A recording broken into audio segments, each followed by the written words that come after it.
nyonso tu wana ezouta na ba désir charnel, ba désir diabolique.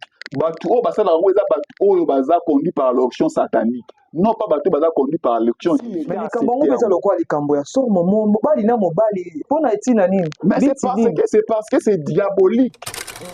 Shalom peuple de Dieu, c'est bien moi votre humble serviteur pasteur Joël Emanaï.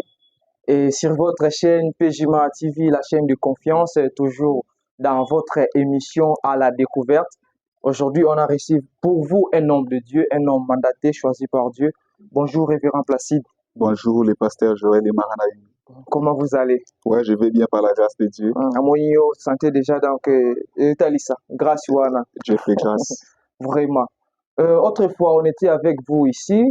Et par là qui bat dans Zambé, Natina onction, on était vraiment touchés.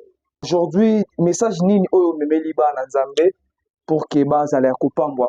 Et message na memeliba dans Zambé de l'eau, ils a message où ils ont touché vraiment mon entier de l'eau. Et l'autre yo le bela sur l'homosexualité là, ma message où Dieu m'a poussé de parler de ça parce que l'eau église ils ont faire face na yango, tout le monde a l'eau, église nous soit autorisé yango, église nous soit boy yango. Donc Dieu nous a mis vraiment en cœur sur ça, de parler sur ça pour nous dans Zambie. Donc notre sujet c'est l'église face à l'homosexualité. Alors c'est quoi l'homosexualité? L'homosexualité ezali ceux qui moi si ba 500 auto mobali na mobali ba 500 auto yango na de. Donc déjà il y a ko sala bolingo. Na ja ya ko sala bolingo. Donc moi si ba sala bolingo mobali na mobali ba sala na bolingo yango na de homosexualité. Est-ce qu'ils ont autorisé bibliquement ou soit na mboka na biso ils ont quelque chose au vena bandima? Bibliquement ils ont autorisé te na mboka na biso pe ils ont autorisé te mais déjà ba grande force ya monde déjà et na mboka bango déjà autorisé.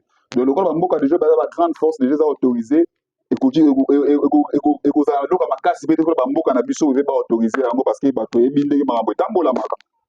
Mais bibliquement, ecclésiastiquement, ils ont autorisé. Mais na moni pe par rapport il y a ba autorisation à taper payer quoi autorisé mais biso église toza hors du monde, hors du camp. C'est ça, il y a maintenant l'église doit faire face à ça. Malgré l'autorisation de l'État, l'église doit être face à ça parce que ce n'est pas autorisé bibliquement si on lit les Écritures. Alors l'église fait ça à nini? Ba pasteur faut ba ça à nini? Les pasteurs doivent enseigner cela. Parce que lorsque tu as dans la Bible, tu as dans la Genèse, que l'homme quittera son père et sa mère et s'attachera à sa femme. C'est ça ce que l'Église doit. C'est ça ce que l'Église sait. L'Église ne sait pas que l'homme quittera et s'attachera à un autre homme. Donc ça veut dire que l'Église doit rester une église là. Même si les mais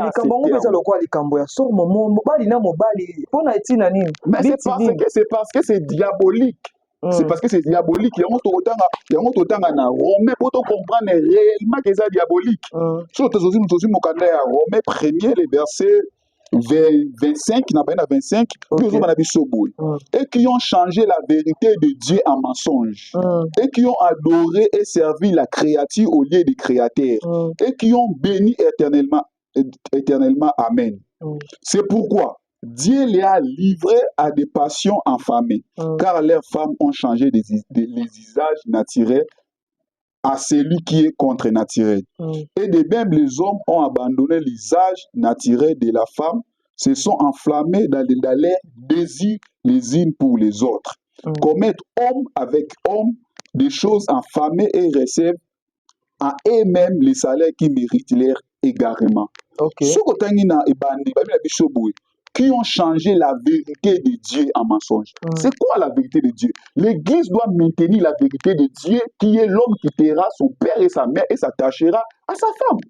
C'est ça la vérité de Dieu. Oh, il faut Église et maintenir. Ce qui Église est quitter la vérité de Dieu, ça veut dire Église ou la vérité de Dieu, Église ou comme il a mensonge. Mais l'église est déjà déjà commis pratiquer. L'église déjà surtout ce que mon église bazo bénir libala oza homosexuel, église doit accepter homosexuel, ça veut dire église ou eza na égarement ndenge bato bazaki na kati égarement. Ça veut dire église ou na kati égarement, église ou na échanger vérité en Nzambe. Et ça sur na kati ya bosolo ya Nzambe ya Genèse cité et quand na kati égarement sort na bango ozalani. Sort na bango to komona ngo so otangi na verset 30 bezo na biso boye. Et bien qu'ils connaissent les jugements de Dieu na ba de jugement nzambe bato ba jugement nzambe ça l'église de jugement nzambe le jugement de Dieu déclare digne de mort ceux qui commettent de telles choses bato na bato ba commettre biloko na bazo juger na mort mais Bible soki wate Bible tu virgule non seulement ils le font mais ils les approuvent ceux qui le font. Ça veut dire bato pe oyo bazondima bato bazosalango bango pe bakozala jugé par l'Éternel jugement des morts.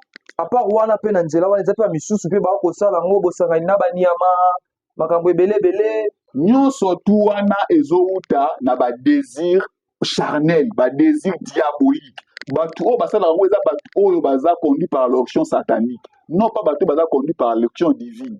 Soki omoni mutu aza enfamé na badésir wana ça veut dire aza conduit par l'onction satanique non l'onction divine parce qu'on a des onctions qui conduisent les gens. Eza na bato baza na onction diabolique eza na bato baza na onction divine bato baza na onction divine bayebi ke mwasi na mobali mais bato oyo bakoti na kati ya onction satanique ça veut dire bango changer parole de Dieu parce que le diable cherche toujours comment changer la parole de Dieu. Est-ce que bato wana pe bakoza pe na chance? Le problème maintenant, c'est ça. Il y a qu'on recevoir grâce, le problème maintenant, c'est ça. La Bible nous dit, car Dieu a tant aimé le monde. Dieu n'a pas dit, car Dieu a tant aimé les chrétiens, car Dieu a tant aimé les justes. Mais la Bible dit, car Dieu a tant aimé le monde. C'est pour ça que j'aimerais dire quelque chose par rapport à Bato Bazana Kata Makambouana. Ce n'est pas trop tard. Vous allez côté na kati makambouana par ignorance. Au côté na kati makambouana ba benga kayo. Ou bien vous êtes conscient. Je suis venu te dire que car Dieu a tant aimé le monde, il a donné son Fils unique. Quiconque croit à lui ne périsse point, mais qui pour ait la vie éternelle. C'est simple. Acceptez Jésus. Abandonne ces choses. Tu auras la vie éternelle. Oh là là. Gloire à Dieu. Homme de Dieu. Tomoni par rapport à la société, comme avant d'engager, il faut comme homosexuel, au salaboye, tout là. Nini okoyi koloba na tina na yango? O na koloba na tina ya o toujours moi na société lelo eza yango apporte pour la bando koloba abi aujourd'hui je vous donne des lait maternel. Après le temps je vous donnerai la nourriture solide. C'est le temps où l'église doit avoir la nourriture solide pour l'église à l'avenir. L'église fait à l'avenir. Parce que là, dans la société, partout, on ne peut pas empêcher ça. Mais nous devons faire nos brebis ou nos fidèles, nous devons les faire des gens mûrs. Qui sont dans la société, dans l'entreprise, tellement mûrs de ne pas tomber à ça. Donc l'église doit enseigner ces choses. Parce que l'église doit enseigner en batouté. Batouté, parce que nous sommes tous les bébés. Tant que tu enseignes en batouté, nous devons faire une place où abatela bango ngo na église te abose ko que basango pe baza makasi Bible lobi soyez féconds multipliez vous remplissez la terre mais bango siko tango ba ko sangana est-ce ba ko toni sabe moki les problèmes na bango ils sont envoûtés ils sont envoûtés par le diable c'est Dieu qui dit remplissez la terre mais le diable ne dit pas remplissez la terre. Donc ça veut dire le diable a bloqué bango le diable n'a pas ça posa ya bato ba remplir mokilité le diable a bloqué bango akomi ko pesa ba posa ba sangala bango na bango mibali na mibali basi na basi pour ba ki na perte pas que na kata perdition balanda yim na perdition le diable posa pe bango pe balanda pe na sima donc posa le diable ezali toujours que bato ba respecter la parole de Dieu mingi lelo nde ba jeune bazo mema ba jeune lelo likambu ya matalana kolula ezokotisa ba jeune na banzela loyenge susu po azwa esakoli susu po aza na mutuka akendaka Dubai bazokota na loyenge dangi aloba na jeune lokola ngai on est vie la vie que nous avons ezalaka moko nous devons savoir que après cette vie eza na vie mosusu ezozela biso vie oyo ezozela biso eza plus meilleure que vie oyo toza nango peut-être na vie oyo naza nango naza misu naka na 25 ans na misu kaka na 22 ans na misu kaka na 50 ans mais eza na vie moko babeka yango la vie